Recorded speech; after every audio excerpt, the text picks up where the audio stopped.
My name is Caroline Emmons. I teach in the Department of History, and I am a co-chair of the 250th Planning Committee, Anniversary Planning Committee, and I want to welcome you to our symposium, which will run for the next 3 days. Our event is titled Civic Virtue in Hampden-Sydney College, Then and Now, and we look forward to hearing our speakers and panelists reflect on this theme, as well as the college's history and its future. And we've assembled an impressive group of scholars, authors, and commentators who will give us a lot of food for thought. So I'm very excited about this program and about the next few days. I want to offer some thank yous before we get started and a couple of additional housekeeping remarks, and then I will turn it over to our first session panelists. So first, some thank yous. Planning for this symposium has involved many offices across campus. I'm worried I will leave somebody out. Hopefully that's not the case. I want to start by saying thank you to my co-chair for the 250th Planning Committee, Mr. Tommy Shomo, who we will see on a session tomorrow. I'm also grateful to Library Director Shauna Hunter and to Dr. Mike Utzinger for their service on the committee. Drs. Sarah Hardy, John Coombs, and Alex Worth joined us to plan the symposium, as well as the 1-hour class, as well as Dean Pantelli. And the President's Office, Jane Griswold and Angie Clark, helped with so many of the planning details, as did Cameron Carey and Madison Stoffel in the Office of Institutional Advancement. Alex Grant and Crystal Singer in Publications patiently worked with us on many, many drafts of the printed materials. Thank you to them. Financial support was provided by the President's Office, the Department of History, and the Compass Program. And of course, thank you to all of the speakers from off and on campus who have agreed to join the program. Let's give everybody a round of applause for all of their work.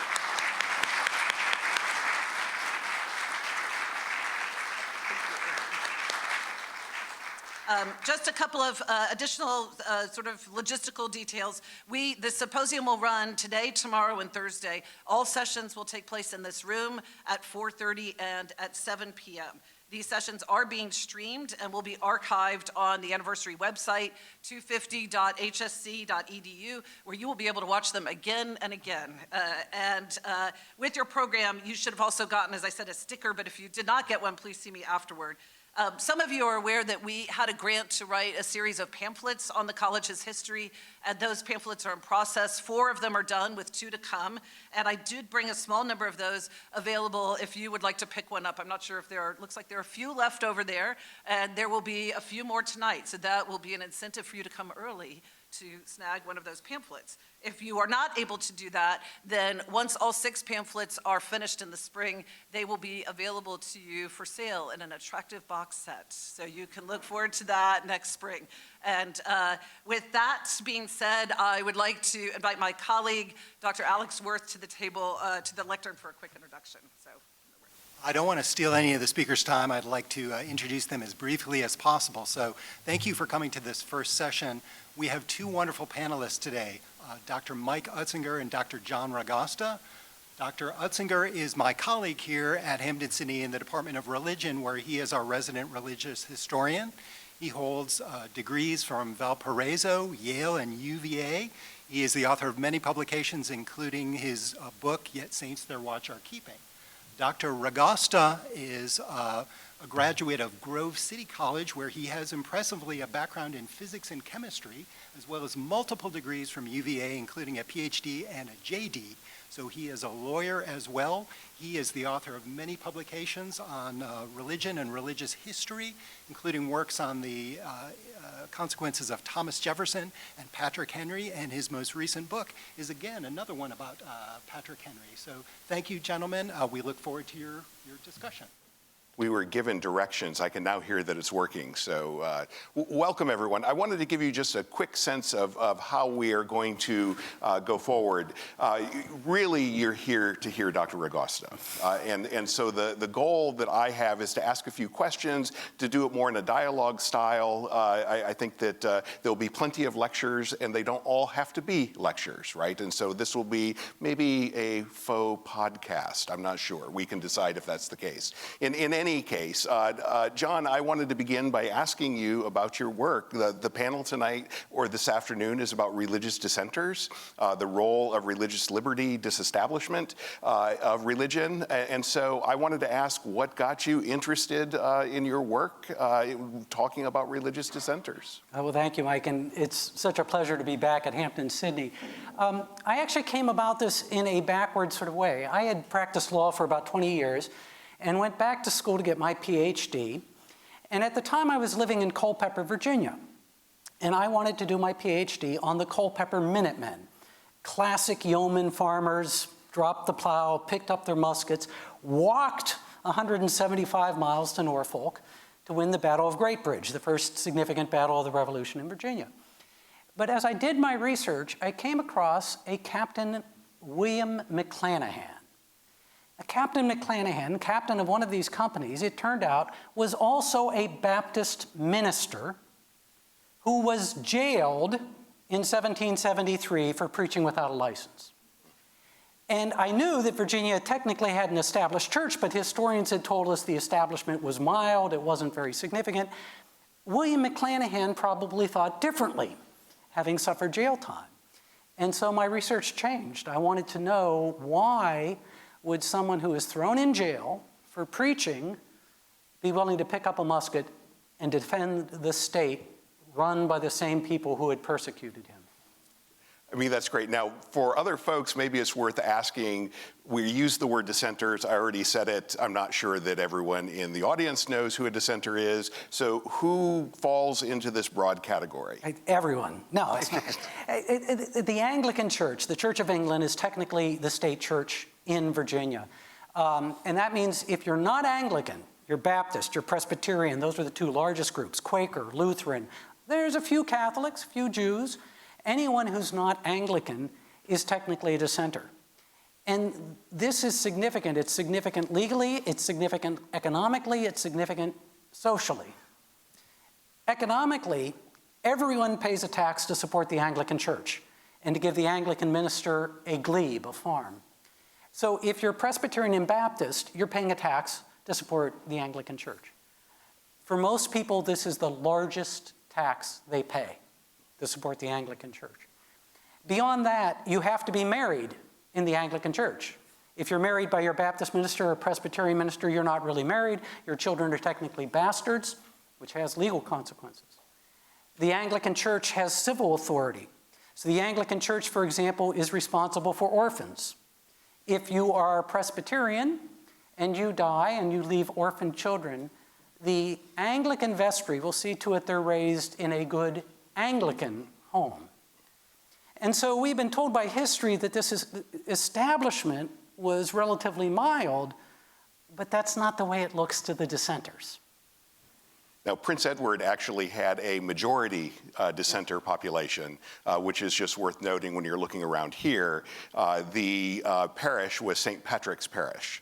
And so the same thing existed in Prince Edward. So as you're looking around, well, one of the churches would be French's Church down by the Quick Mart down on the corner. And so just think of that as the next time you're driving around, that is the reality in this county, right, with folks. So they had to make arguments, right? Because, you know, they come out of the Revolution, and it turns out that they want this flame of liberty that comes politically translates into something that's religious also. What kind of arguments are they making? Does politics and religion overlap? Are they the same? Well, let's get to their arguments. Sure.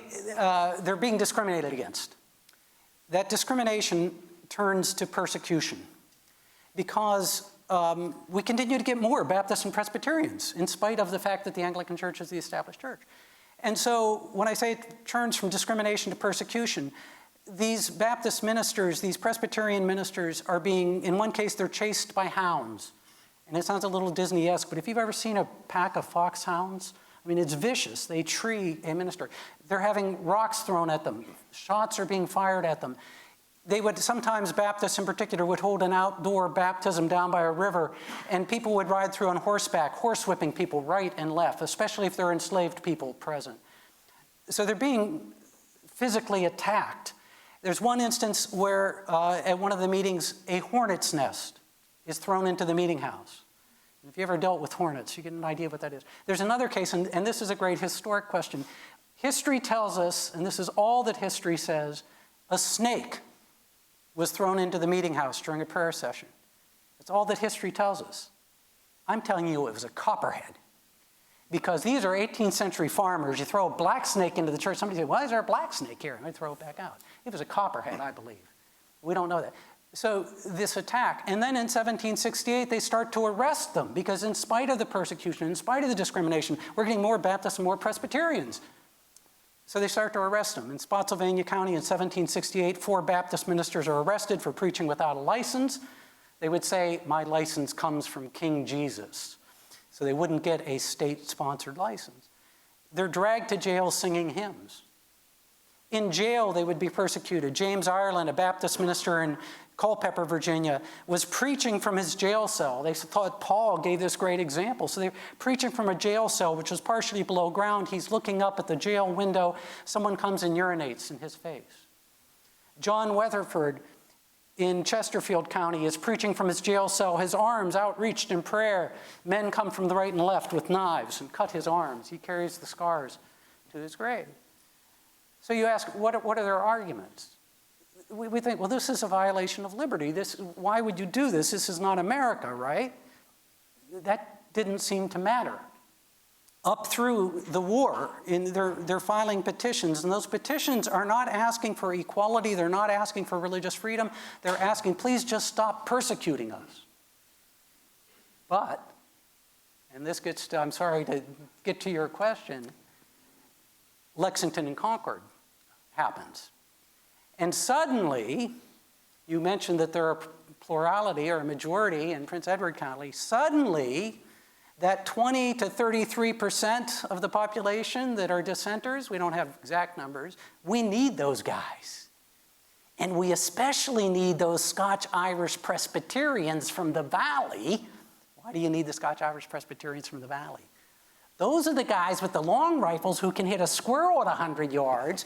They make up the core of Daniel Morgan's riflemen at Saratoga, the battle that turns the Revolution. Those are Scotch-Irish Presbyterians from the Valley. And so their argument becomes, and you see that those petitions just change overnight. Instead of saying, please, please, please stop persecuting us, they start saying, well, you know, we have to pay a tax to support your ministers. We can't get married. You take care of our orphans. You have all of these disabilities. You're attacking us. You need to stop doing that.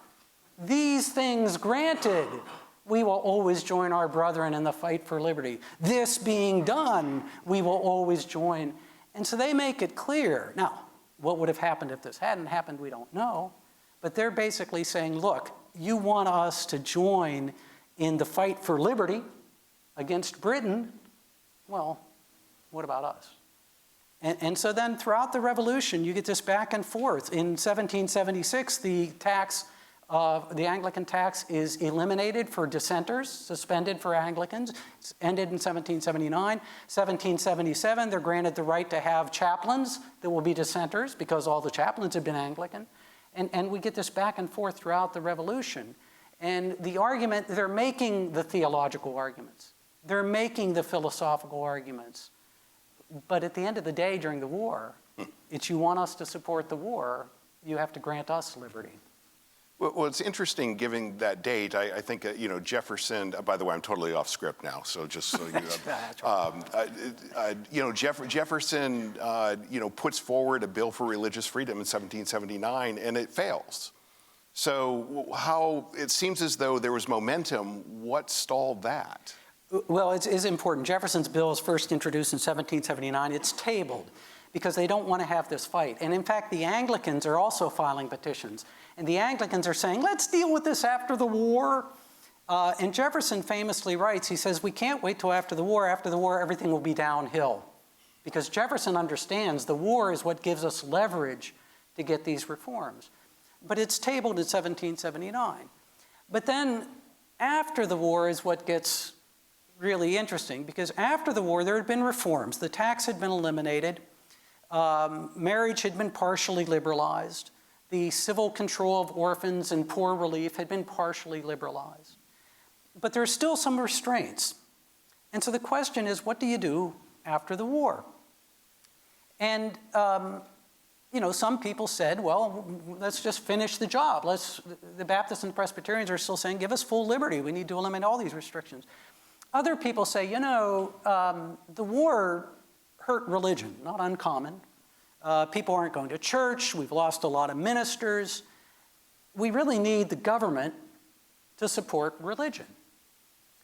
And so this is being argued after the war, and actually there's a famous letter from, not so famous, it's in my book, it's famous to me, by Reverend White, who is the first Anglican appointed to be a bishop in Virginia. He never becomes a bishop because he didn't have the money to go to England and be consecrated. But he writes the other Anglican ministers after the war. He says, now the war's over, we don't have to be nice to these guys anymore. I'm paraphrasing. And he says, maybe we should put the Anglican tax back in place and get back to having a good state religion. And so they're talking about that. And Patrick Henry, someone all good Hampden-Sydney students will be familiar with, Patrick Henry comes along and says, we need to do something about religion. And he and others, it wasn't him alone, Richard Henry Lee agreed, the Harrisons agreed, let's have a general assessment to support religion. And the government's going to make religion a central part of our new state. But we know we can't be like that. That old system was wrong. We know that was wrong. We're going to support religious freedom. Everybody says, I support religious freedom. But they have different definitions of what religious freedom means. So Henry says, this is going to work great. This is going to work. We'll ask everybody, okay, who do you want your tax dollars to go to? Baptist, Presbyterian, who would you like us to send your tax dollars? We'll send it to whoever you say. That'll be fair, right? We'll tax everybody, but then we'll spread the money out. Great. Logistical nightmare. A nightmare. In fact, and not only that, some of the Baptists say, if you do this, we'll give the money back. We won't accept the money because we don't want government money because that's a perversion of church. And that's being proposed. That's actually adopted by the Virginia General Assembly. I believe the vote was 47-32, so a significant vote to bring in a bill that would have a general tax to support the Christian religion. That's what Madison writes, the Madison's Memorial and Remonstrance. Nobody ever remembers the full name. It's a memorial and remonstrance against religious assessments. Madison writes this document, quoted by the Supreme Court repeatedly, saying, no, this is a violation of church and state. This is wrong. So John Blair Smith comes into this part of the story. And by the way, John told me that what I wrote was the nicest thing that anyone had ever said about John Blair Smith in this scenario, just so you know. So, so John Blair Smith is he's sort of a strange figure in this, complicated at best. And so he was the second president of Hampden-Sydney. His brother was the founding president. And he is deeply involved in the middle of all of this. He's got two trustees of the college, right? Patrick Henry is one of them. James Madison was his classmate, right? And so, but also a trustee of the college. And he is writing memorials along this line on behalf of the Presbyterians. So how does he fit into the story? Well, that's what's phenomenal, and that was one of the things I discovered in my dissertation, my first book, that absolutely surprised me, surprises people today when I talk about it.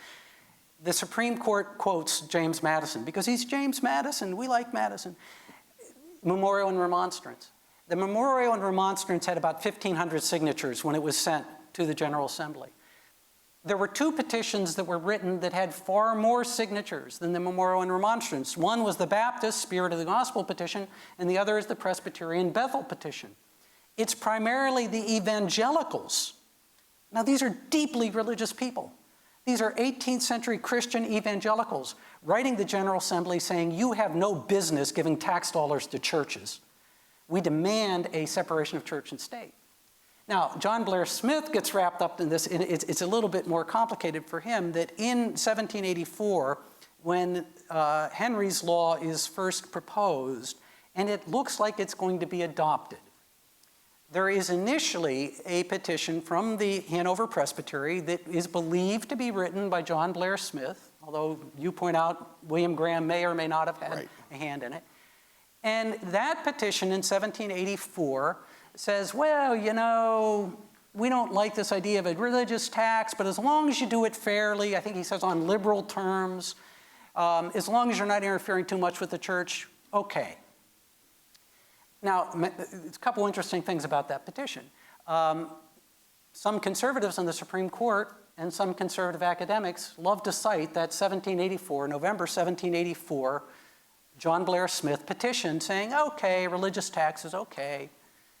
What they miss, Madison is livid. Madison says, what a bunch of hypocrites.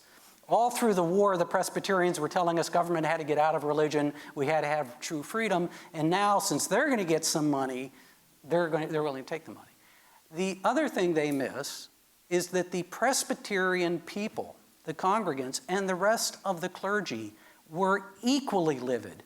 They demand a convention of the people, and it's held in Bethel, out in the valley, I believe.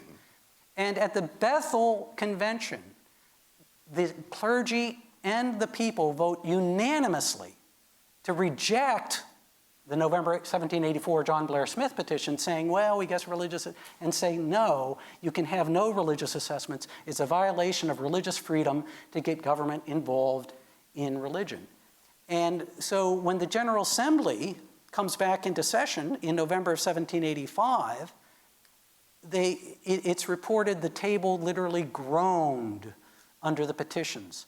Thousands and thousands of names. Now today you may not think a couple thousand names is a big deal. Think about the population at the time. Think about, we're talking about white men who are the people who are mostly writing these petitions. Thousands and thousands of names saying you cannot impose a religious tax. The government has no business getting involved in religion. It's a violation of our religious freedom. In fact, I thought I'd get it wrong. Louis Lunford, a Baptist minister, the unlawful cohabitation between church and state, which has so often been looked upon as holy wedlock, must now suffer a separation and be put forever asunder. And so on the Supreme Court today, we see people saying things like, well, this separation of church and state, Thomas Jefferson invented that. It's really a 20th century thing. Here's a Baptist minister in 1785 saying it's an unlawful cohabitation between church and state. It must forever be put asunder. And Smith, to his credit, he agrees with that the vote of the presbytery is unanimous. So some historians say he felt he had no choice in 1784. We don't know. We can't read his mind.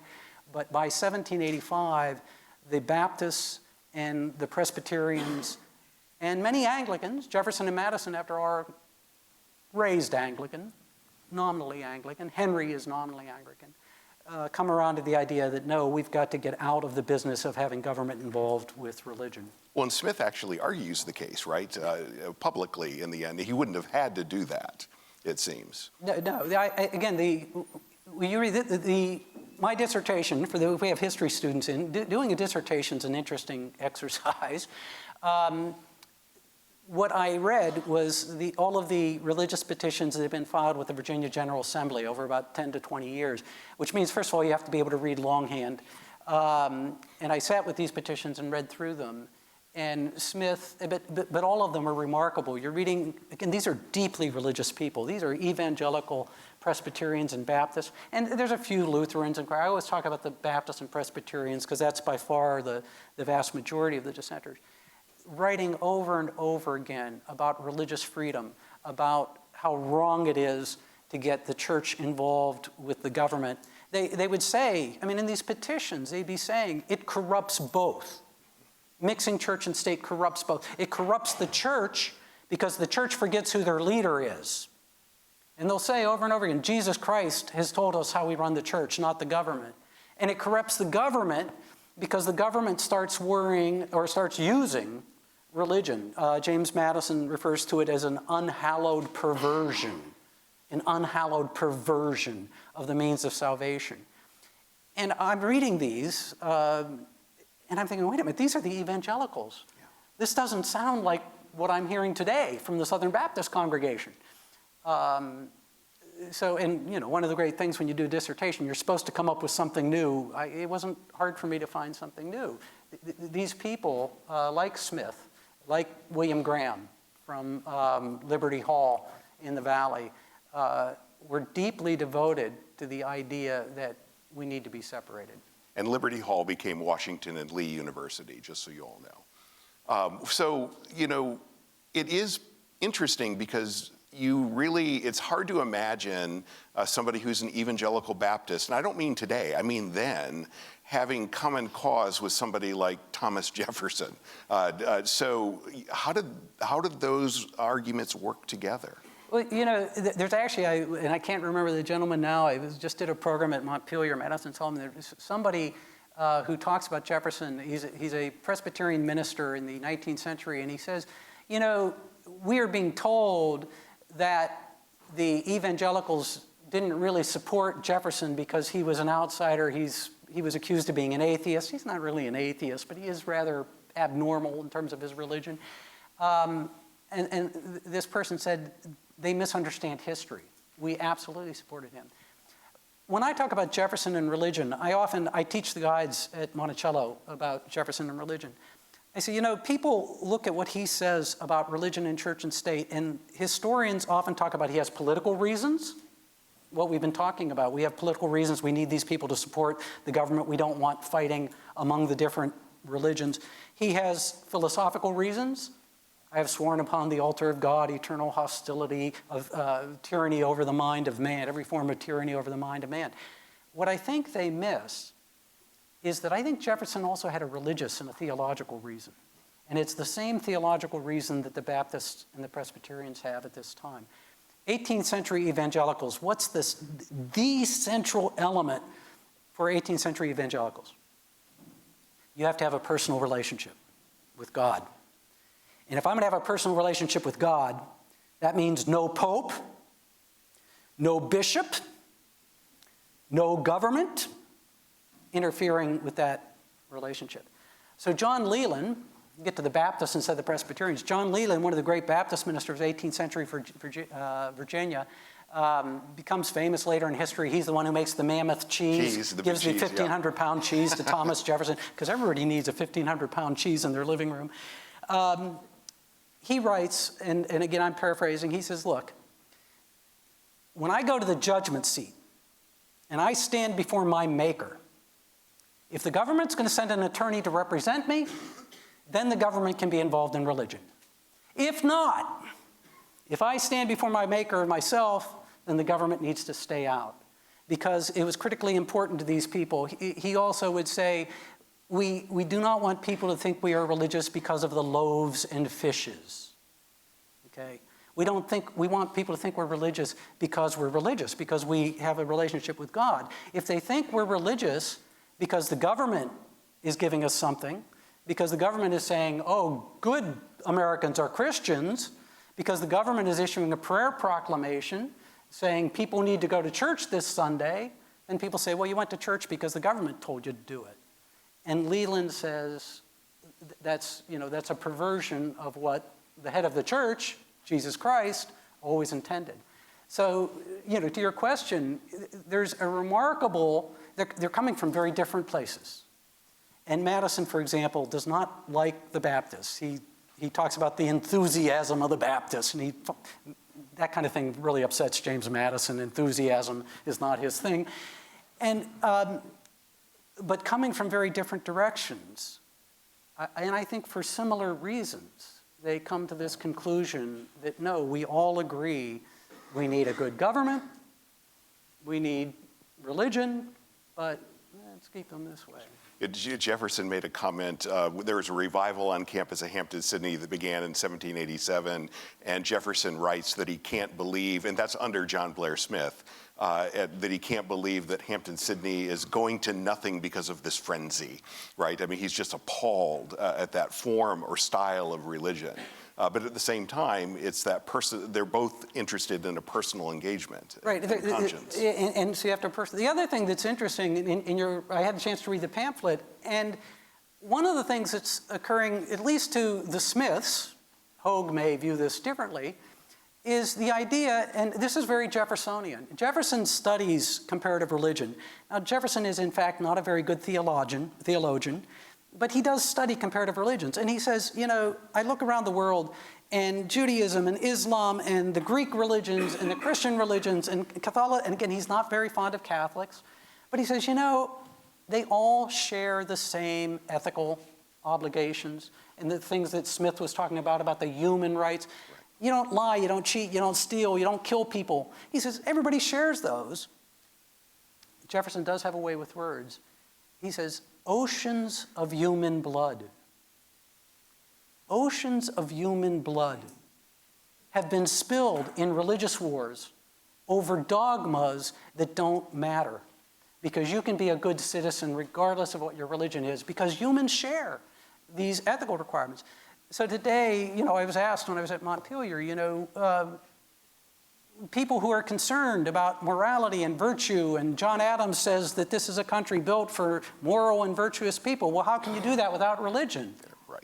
And the Smiths got it right, Jefferson got it right. They said that religion isn't the issue, human rights. We can teach the golden rule. Every religion basically has a version of the golden rule. We can teach empathy, we can teach ethics, we can teach morality, and we should.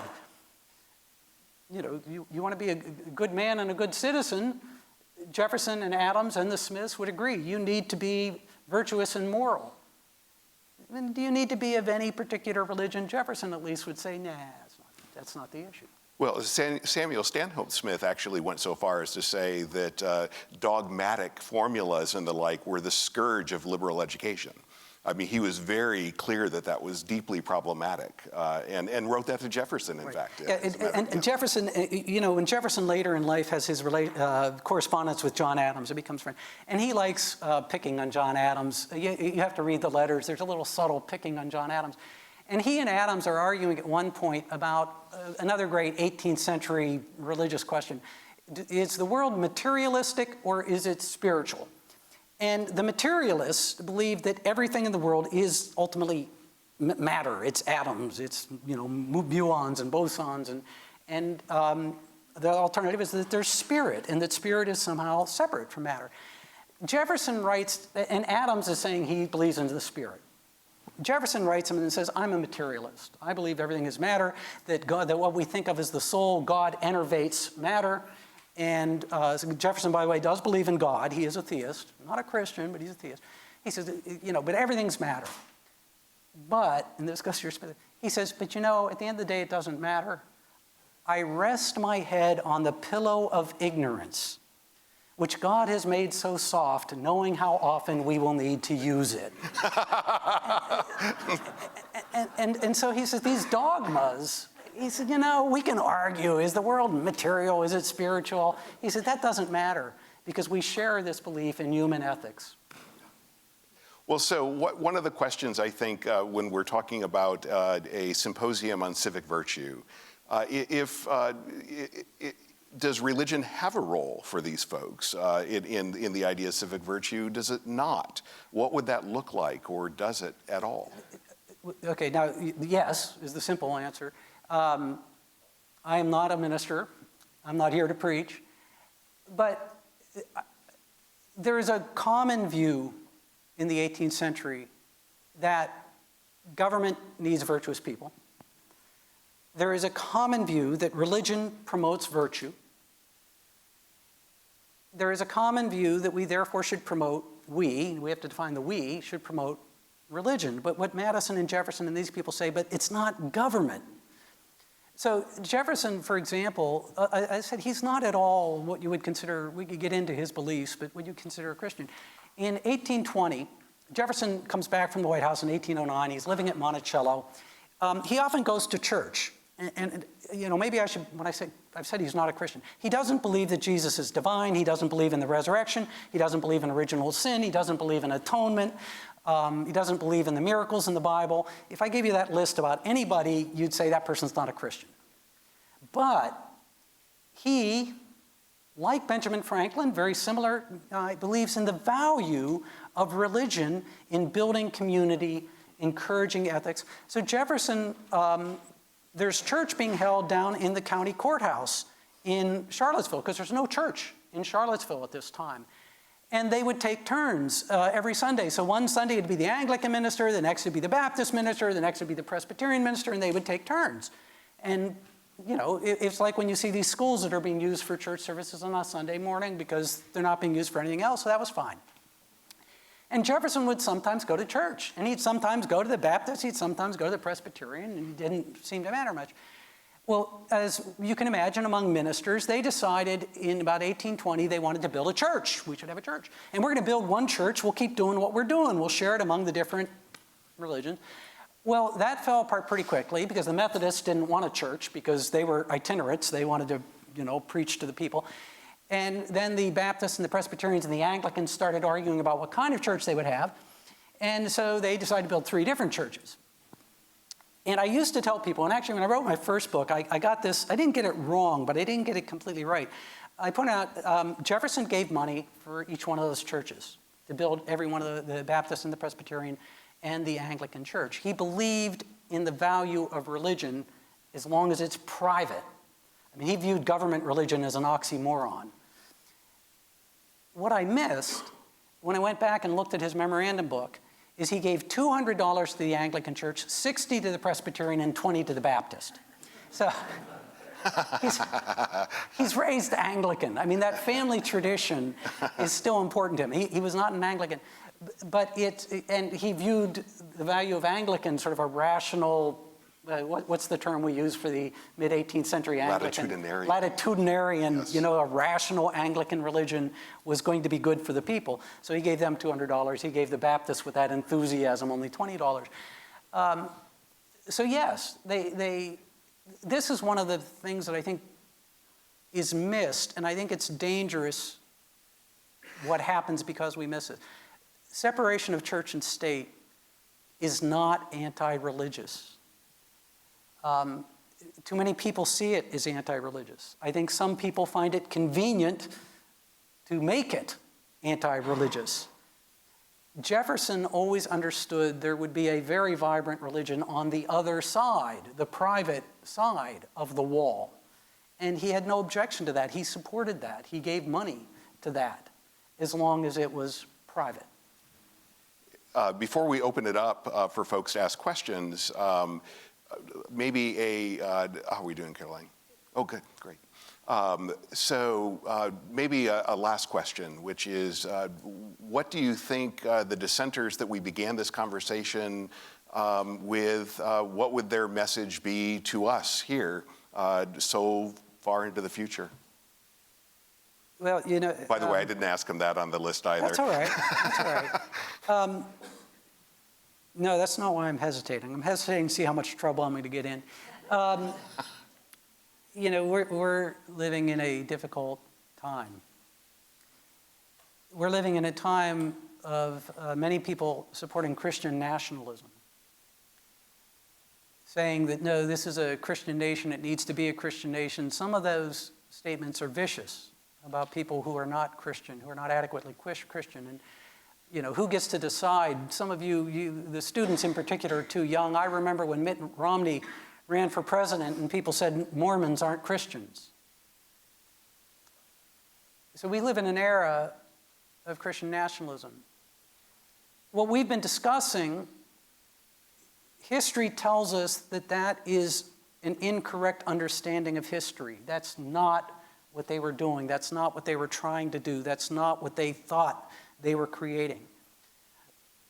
But I think what the dissenters would tell us is something far more personal and something far more important in a respect. Because, you know, some people don't care what the history says. Some people will use the history. There's members of the Supreme Court who conveniently use the history this way or that way as it fits their political desires. Never mind the history. I think what these evangelicals would tell us is you're missing the danger. We saw the danger. We lived the danger. We went to jail for the danger. We were urinated on. We were cut. We were attacked. The danger. The danger is this mixing, corrupting both. The danger is when people in the church forget that they report to somebody above the president or the governor, And the danger is when the government decides they will take religion and use it, not for its hallowed, using Madison's term, its hallowed use, but for a perverted use, and use religion to support a political means. Jefferson often talked about the danger of kings, nobles, and priests.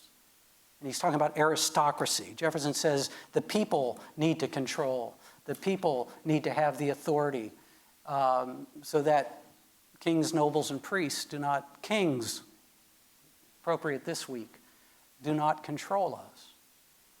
So, you ask what I think they would say. I think they would say, let us who lived through this system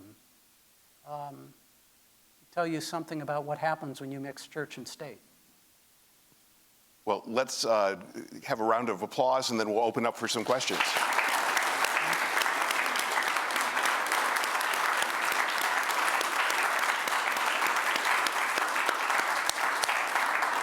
So what I'm hoping to do is to see some student hands. I will call on everyone, but I'm just going to say I'm going to prioritize student hands. But yeah, questions? Yeah. Jonathan, go. So you talked a lot about Virginia, and obviously we're in Virginia. It was definitely more of a unique case in terms of establishment. But was this process of securing religious freedom perhaps similar or different as it began to expand into other states and then on to the national stage? Did it look at all the same? Great question. So the question being, what about the other states? Are those other states going through a similar process to Virginia? And the answer is no. And Justice Rehnquist, in the critical case, Wallace versus Jaffrey, 1985, it was the moment of silence case, where they first start to question, the conservatives on the Supreme Court start to question the Jeffersonian, Madisonian vision of separation of church and state and religious freedom. He says, look at all the other states. Why are we spending so much time focusing on Jefferson and Madison? And he's forgotten about the Baptists and the Presbyterians, or he doesn't want to talk about them. And he says, look, these other states still have state establishments when the First Amendment's adopted. There's still a bunch of Puritans in New England. They're now calling themselves Congregationalists. But, in Massachusetts, we have an established church with a state tax supporting it till 1833. And so Rehnquist says, no, it's very different. What I think he misses, and this was actually the topic I took up in my second book, in 1791, when the First Amendment's adopted, Virginia is the only state that has what we would really consider a separation of church and state. Even Rhode Island and Pennsylvania, which are fairly liberal, still have some requirements. You have to be a Christian. You have to swear an oath to the Old and the New Testament. Every one of those states changes their state constitutions and moves in a Jeffersonian, Madisonian direction. Many of them take language from the Virginia statute and put it into their constitutions using the Virginia statute. Other states use the language from Pennsylvania. Jack Rakoff, wonderful historian, recently did a book saying, well, look at what Pennsylvania did. Pennsylvania has a new constitution in 1790, very liberal. It's separation of church and state. That language is used by many of these states. They add a sentence from Jefferson's statute about your civil rights have no relationship to your religious doctrines.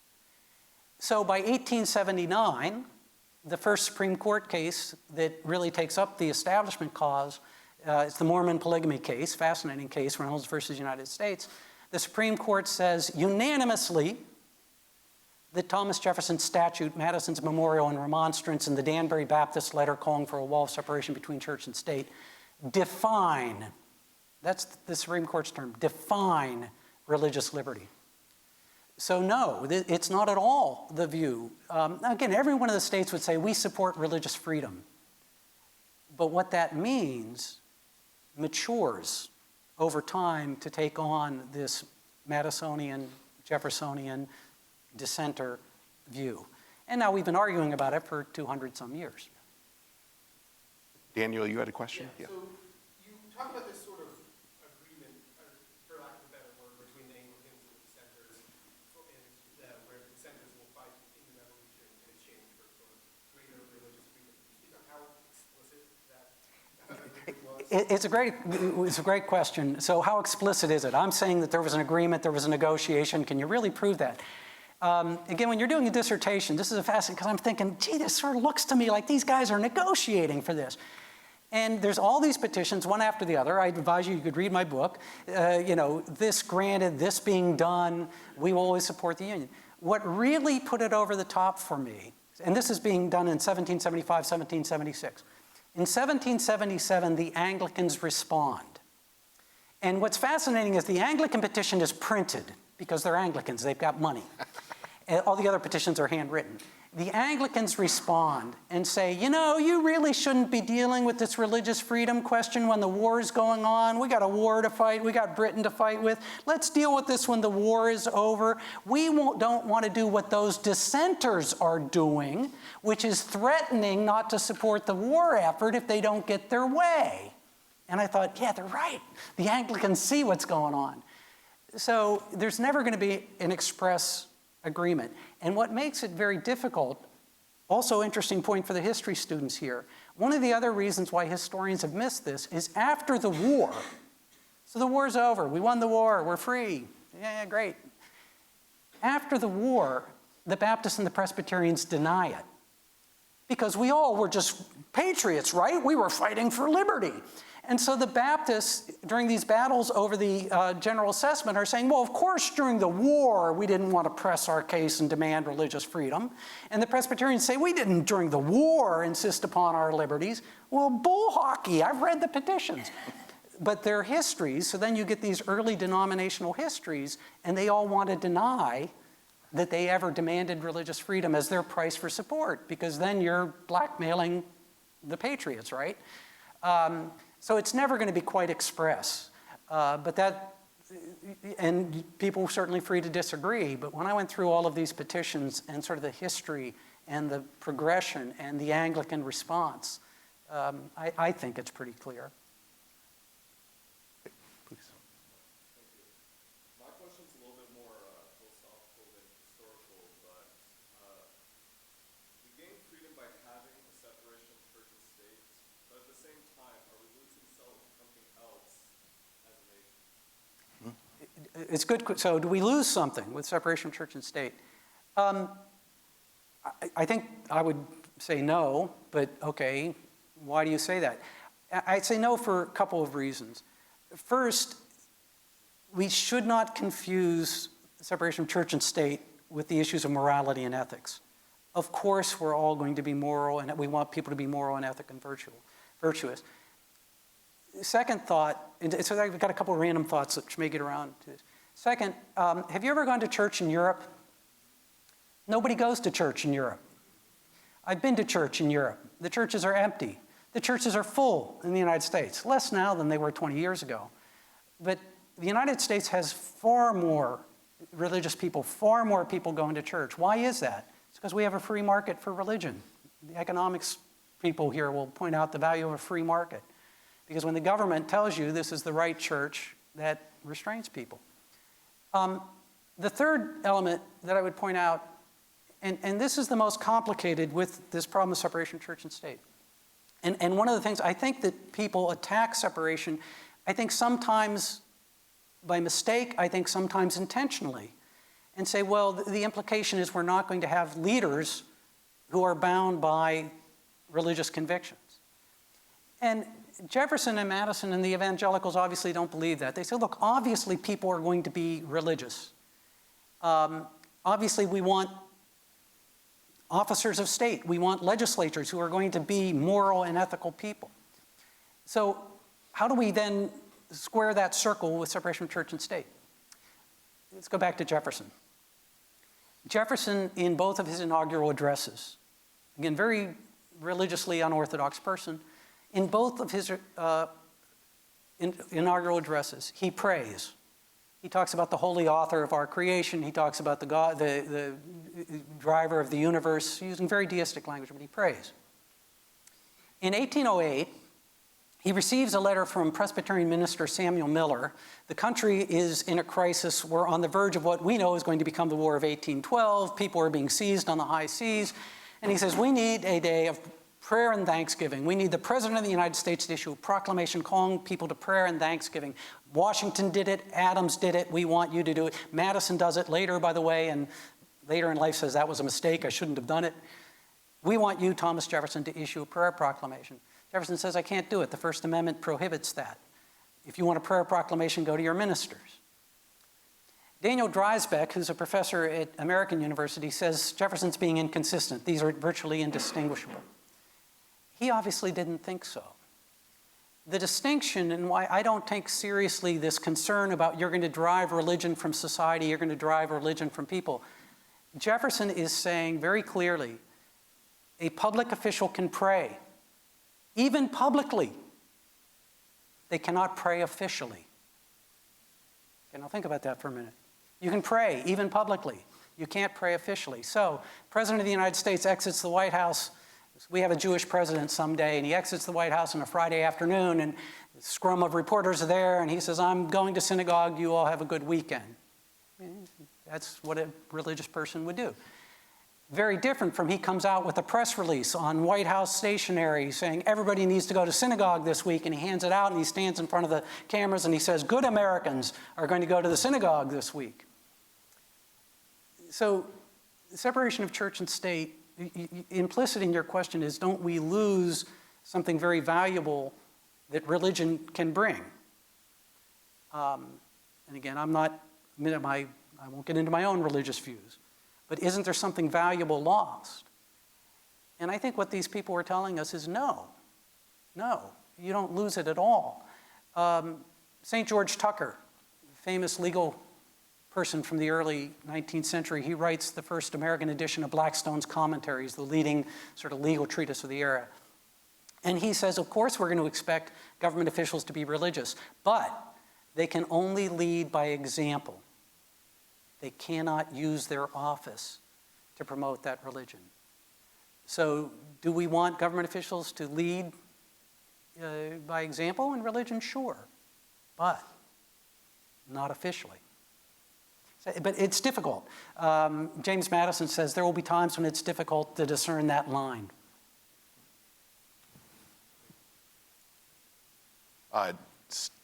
In the back, yes, thank you.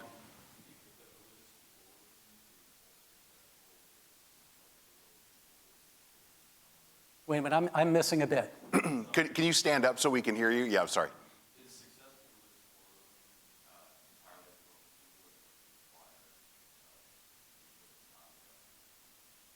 So religious pluralism.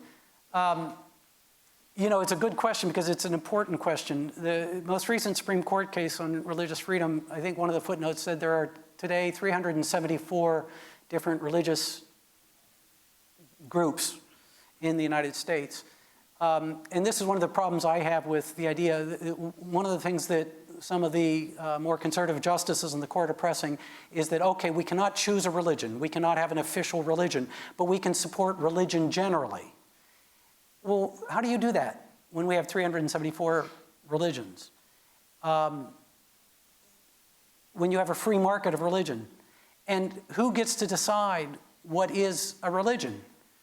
Okay, Christian, Islam, Judaism, fine. Buddhism, Hindu, are those religions, or those philosophies? What about Pastafarians? What about Rastafarians? What about Swifties? Is that a religion? What about Trumpies? Is that a religion? And so the type of pluralism which we have in America today, which is vast, is hard to imagine if you don't have that government support for it's your problem. It's a private issue. And I think it's one of the reasons why I can, as probably been already implied, I can be highly critical of some of the recent Supreme Court decisions, because when they say, oh, well, we'll just support religion generally, I'm thinking, yeah, bull, like you will. We know what you mean when you say you're going to support religion generally. Scalia and Thomas and Alito had an opinion where they said, well, the First Amendment, remember, these are people who are supposed to be strict constructionalists, textualists. Well, they say, well, religion obviously meant only Christian, Judaism, and Islam, the monotheisms. Oh, no, wait a minute. I got my pocket constitution. All Hampden-Sydney students should have one. It doesn't say that. It doesn't say that. Thomas Jefferson says religious freedom in America is for the Jew and the Gentile, the Christian and the Mohammedan, the Hindu and the infidel of every denomination. Okay, there's not a lot of Hindus when Thomas Jefferson in America, when he says that. But he understands that if we create the America that he's planning, we're going to get the Hindus. He probably didn't imagine the Pastafarians. But you know, so I don't know if that answers your question fully, but yeah, free market to religion promotes, people can come up with, the Oneidians. I mean, that's a weird group. Jefferson definitely did not imagine them. The public universal friend, Adam Joyner, a friend of ours, you know, transgenderism in the 19th century, you know, the public universal friend. That's what you get when you have separation of church and state and a free market for religion.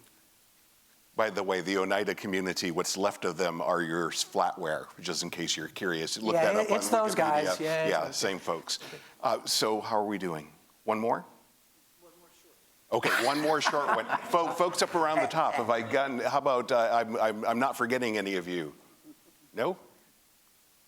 It's like you were at the top because you didn't want to ask a question? I'm sorry, was there another? In the back, you got somebody on the, you can't see him because of the for pole. it. Oh, yeah, please.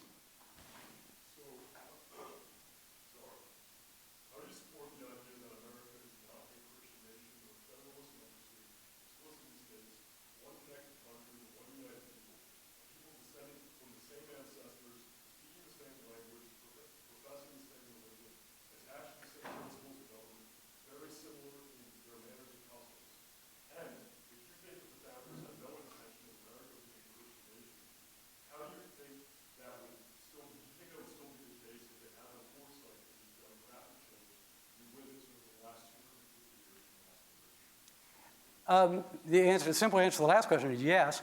Part of the problem, first of all, the second Federalist, I believe, is John Jay. Is that correct?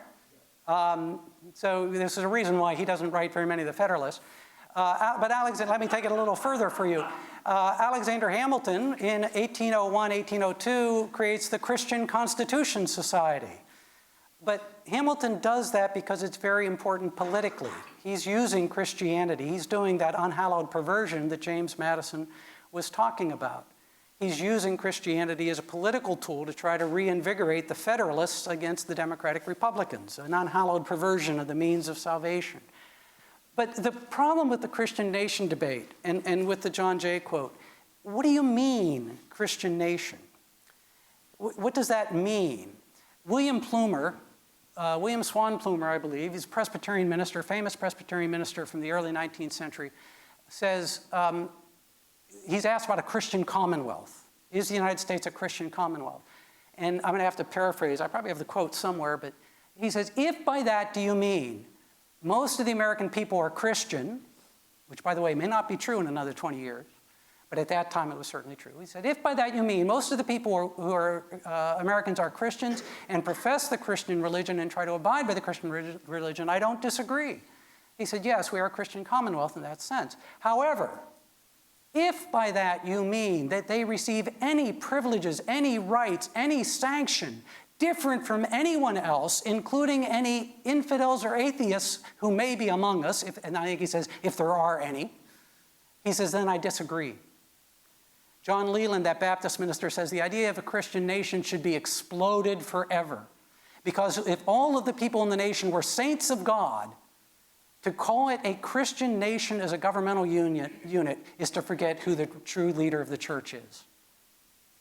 So, you know, this is one of the other problems with the Christian nation. Were most of the people at the time of the founding Christian? Sure. Did they think that was going to continue? Sure, they thought that was going to continue. Thomas Jefferson, oddly enough, Thomas Jefferson says Christianity is the best religion for America. Again, conservatives on the Supreme Court love to quote that. They forget, first of all, why he says that's the best religion for America. He says because it teaches us we must love not only our brothers but our enemies as ourselves. And if we're going to live in a nation with those Mohammedans, with those Jews, with those Hindus, we can't be having oceans of human blood over religion. We've got to all get together. So Jefferson says Christianity is the best religion in a republic, but not in a government. So, is this a Christian nation? I should have started with, is this a Christian nation? What do you mean by Christian nation? Folks, I think we started a really wonderful conversation over the next 3 days, and I hope that you'll join me in thanking John Ragosta for being with us.